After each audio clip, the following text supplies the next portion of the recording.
beberapa waktu yang lalu saya sempat baca media online. Di situ Bunda kan lagi rame nih ya. Pilkada lanjut apa enggak di saat pandemi apalah segala macem gitu. Saya baca di media online, Bunda sempat mengeluarkan statement itu menurut saya pribadi itu sangat bijaksana Bunda.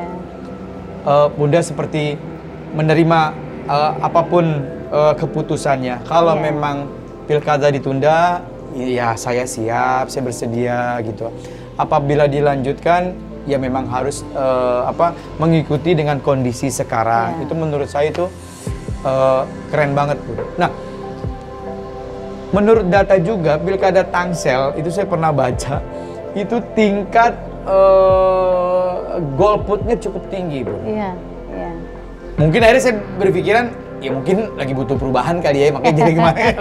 Nah, dengan tingkat golput yang tinggi, apalagi sekarang dengan pandemi, ada pemikiran apa Bu?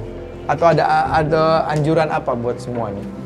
Iya, tadi saya sampaikan ya bahwa kita kan harus visi dan misinya harus tentu beradaptasi dengan situasi pandemi COVID-19. Oleh karena itu, ketika ada wacana tadi disampaikan, apakah ini diundur ataukah ini dilanjutkan, gitu ya, kita akan melihat pada konteksnya tentu. Bahwa ini kan menjadi sebuah keputusan dan kebijakan dari para penyelenggara pemilu kan, baik itu DPR, kemudian ada pemerintah, kemudian juga ada KPU ya. Tentu itu pertimbangan-pertimbangan yang kami mengharapkan itu menjadi catatan ya, untuk bisa mengambil keputusan yang tentu baik ya di situasi pandemi COVID ini. Keputusan yang tepat, keputusan yang baik yang membawa kemaslahatan bagi kita semua. Ya karena kalau memang itu kemudian mau ditunda, ya kami melihatnya pada semangat untuk mengutamakan keselamatan ya rakyat ya. Mengutamakan keselamatan rakyat tentu kita harus dukung ya karena itu juga menjadi tujuan dari konstitusi kita. Di dalam Undang-Undang Dasar 45 bahwa tugas negara itu adalah memberikan perlindungan, ya, tentu itu diutamakan. Dan itu juga harus tidak boleh mengabaikan ya keberlanjutan dari nyawa demokrasi gitu ya. Dia harus tetap diselenggarakan tentu untuk menyelamatkan nyawa demokrasi. Gitu ya. Begitu juga ketika katanya tetap dilanjutkan dalam rangka menyelamatkan nyawa demokrasi itu ya. Karena itu berkaitan dengan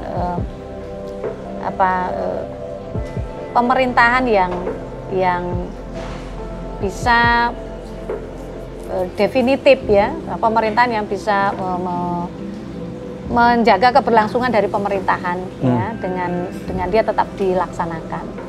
Tapi tentu kami selalu memohon ya, menghimbau untuk kalaupun itu diselenggarakan tentu tetap beradaptasi dengan situasi pandemi COVID-19 agar tetap kita mampu menjaga dan juga melindungi keselamatan rakyat ya yang memang saat ini prioritas utama ya menjadi prioritas yang utama.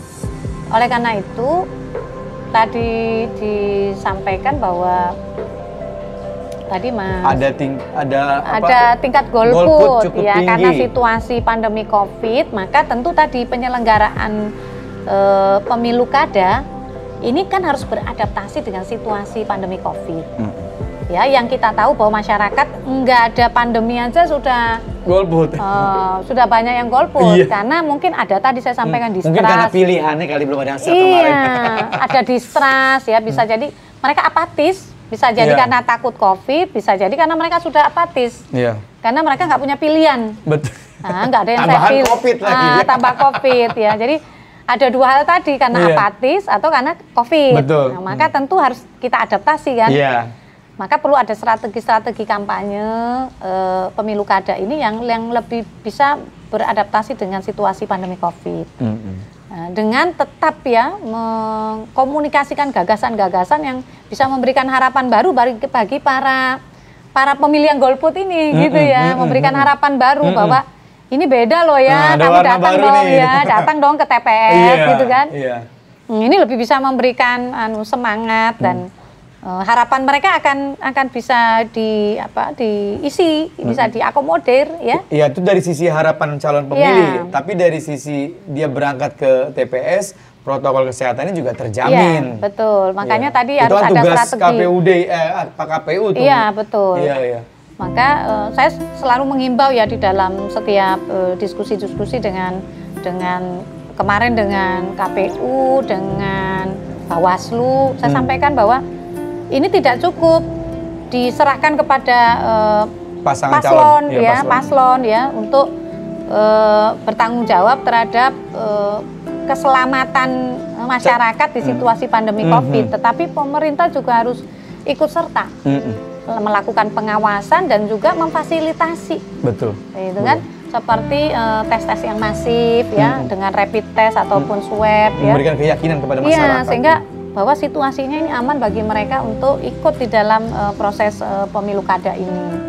Jadi masyarakat nggak khawatir gitu, saya nggak kena kan gitu ya. Jadi mereka mau datang dan diyakinkan bahwa sekelilingnya itu sudah dites secara masif gitu. Itu juga sebenarnya menumbuhkan keberanian mereka untuk ke TPS. Begitu juga di dalam proses kampanye ya.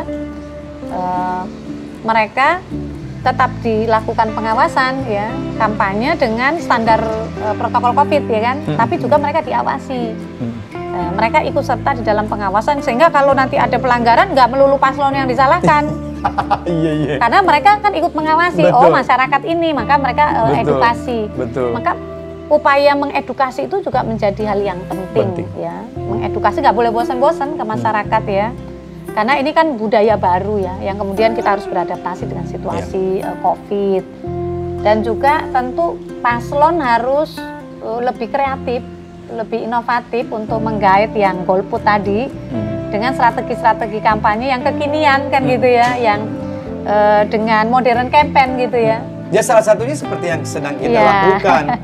Jadi kita memberikan kesempatan kepada saudara-saudara kita, khususnya masyarakat Tangerang Selatan untuk mengetahui, dari kemarin kan kita sudah ngobrol kan siapa sebenarnya Ibu Siti Nuraziza, latar belakang keluarga, keinginannya pulang kampung ke Tangsel, ingin menjadi ibu wali kota, visi misi gitu ya.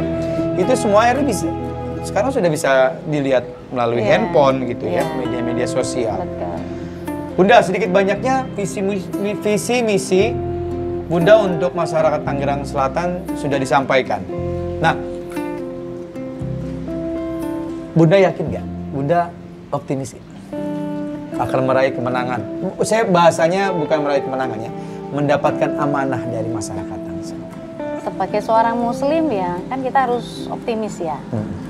Tugasnya adalah ikhtiar secara politik. Setelah itu tawakal tuh Allah, ya kan?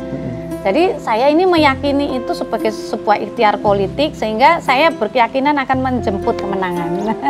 Walaupun di luar sana ada stigma atau apa ya yang nggak bisa dipungkiri ya, kekuatan atau apapun lah, dinasti atau apapun lah namanya itu, udah siap. Saya meyakini ya bahwa harapan masyarakat itu bersama dengan kami, ya sehingga menjemput kemenangan itu menjadi sebuah keyakinan bagi kami ya. Kan boleh maksa sama Allah, kan boleh. Iya, berharap, memohon. Seperti juga kami meyakini gitu ya bahwa di dalam Quran juga kan ada itu Al-Fat, itu surat Al-Fat ya, bahwa sesungguhnya telah datang kemenangan yang nyata bagimu, gitu kan. Inna fatahna laka fatham mubina. Kami meyakini itu kemenangan akan datang bersama masyarakat, ya kan.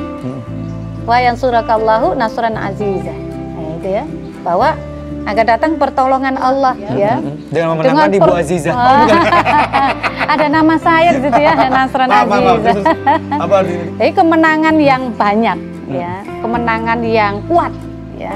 Jadi saya meyakini dengan kekuatan dan semangat saya dengan Pak Ruhama Ben sebagai Nasran Azizah, kekuatan ya, pertolongan yang kuat yang datang dari Allah tentu bersama dengan masyarakat. Bunda tidak ada beban di sini? Oh, tidak ada, karena tidak saya memang pernah melakukan sesuatu yang gagal atau yang belum maksimal, tidak ada beban. Iya, pokoknya saya berikhtiar secara maksimal ya sebagai tanggung jawab saya sebagai seorang muslim ketika kita punya azam, punya niat ya harus yakin ya, karena kami membawa harapan masyarakat kok, dan saya meyakini ini harapan ini saya bawa, dan insya Allah masyarakat bersama dengan kami, ya kan? Kami memberikan harapan baru bagi mereka dan juga meyakini ini akan ada perubahan di Kota Tangerang Selatan. Pertanyaan nakal lagi nih, detik-detik terakhir. Saya alhamdulillah main ke rumah Bunda. Kalau saya mohon maaf pun, saya harus menilai alhamdulillah Bunda hidup keluarga sejahtera, rumah layak, enak, alhamdulillah. Jadi Bunda besok hanya untuk mengabdi ya, bukan untuk mencari uang. Mengabdi. Jadi saya sampaikan, saya ingin Tangsel ini menjadi kota yang tidak hanya maju, tapi berkelas dunia, yang tata kelola pemerintahnya betul-betul public fokus, berorientasi pada masyarakat. Hanya ya, untuk masyarakat. Untuk masyarakat, di mana terpenuhi jaminan sosialnya, baik itu pendidikan, kesehatan, maupun perhatian kita kepada lansia. Kadang-kadang lansia ini kan masa depan kita, ya. Jadi kita melihat masa depan kita ya, ketika kita memuliakan para lansia, ya. Orang-orang tua. Iya, dan itu menjadi tanggung jawab kita yang saya sebut bahwa Tangsel harus menjadi kota yang inklusif, termasuk kepada mereka, termasuk kepada yang disabilitas. Ya, bahwa Tangsel itu bisa dikatakan berkelas dunia ketika terpenuhi ya harapan masyarakat untuk adanya transportasi publik yang nyaman bagi mereka untuk bergerak. Untuk pergerakan masyarakat, untuk pergeseran penduduk itu kan perlu transportasi publik yang nyaman. Yang saat ini ya bisa kita lihat ini belum cukup memadai, sehingga ya dampaknya macet di sana sini ya kan. Nah, itu kan sebetulnya persoalan yang solusinya ya Tangsel harus jadi berkelas dunia yang punya transportasi publik yang memadai. Nah, dan juga menumbuhkan entrepreneurship. Nah, karena Tangsel ini banyak milenialnya. Nah, ini harus ditumbuhkan. Potensi-potensi muda ini ya. Karena Tangsel nggak punya gunung, nggak punya laut, sehingga industri kreatif itu menjadi salah satu upaya untuk membawa Tangsel lebih maju. Oke. Iya. Selain cara seperti ini, visi misi secara virtual, Bunda akan istilahnya bahasa itu akan nengokin anak-anak atau adik-adik kita nanti. Oh iya, ya malah kita sudah seorang mendorong. ibu sedang nengokin anak-anaknya gitu ya. Saya mendorong generasi muda untuk lebih inovatif, lebih kreatif, sehingga tumbuh ya industri-industri rakyat yang kreatif. Tangsel itu kan belum punya industri kreatif yang mungkin bisa muncul di Tangsel dengan tadi saya bilang keunikannya. Kan di sini banyak orang Betawi itu ya, Betawi ora itu ya. Kalau kita lihat di Bali itu kan ada apa, kaos joger itu. Iya. Kan cuma model kata-kata aja itu ya, nyeleneh. Nah, di Tangsel itu sebenarnya ada ya bahasa Betawi ora itu. Iya. Kan lucu ya. Nah, coba kalau itu menjadi sebuah industri kreatif ya, generasi milenial kita tumbuhkan. Kemudian juga entrepreneurship-nya ini juga kita kaitkan dengan keinginan kita membangun kawasan ekonomi digital. Nah, jadi Tangsel ini karena potensinya sebagai Silicon Valley digital, nah itu bisa kita tumbuhkan itu kawasan ekonomi digital yang bisa memberi ruang kepada generasi milenial, generasi muda untuk menumbuhkan kreativitasnya di dunia digital ya. Jadi buat adik-adik kaum milenial tuh seperti ya punya ibu lagi gitu ya, di rumah punya orang tua. Akhirnya sebagai pemimpin daerah Wali Kota Tangerang Selatan juga akhirnya bisa memposisikan Bunda seperti ibu-ibu mereka. Oke. Bunda, terakhir. Siap mewakafkan diri untuk Tangerang Selatan? Oh ya, sejak saya mengundurkan diri sebagai aparatur sipil negara, itu sebagai bukti kesungguhan dan komitmen untuk betul-betul mengabdi ya, untuk kepentingan masyarakat. Yang kebetulan saya mengikuti kontestasinya di Kota Tangerang Selatan. Ya, tentu saya punya komitmen besar untuk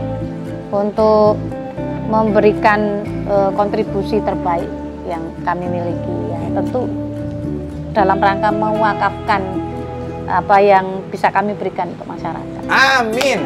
Alhamdulillah. Sedikit banyaknya visi misi dari Ibu Siti Nur Aziza sudah kita dengar. Ini ada satu hal yang sangat menarik nih, nanti kita bahas ya. Ini kita fokus nih. Ada apa dengan daun kelor? Nah, ini menarik ini. Iya. Banyak daun-daun yang lain, tapi ada apa dengan daun kelor? Nanti kita ngobrol-ngobrol lagi ya. Makasih ya, Bun. Iya, sama-sama Mas Ramzi.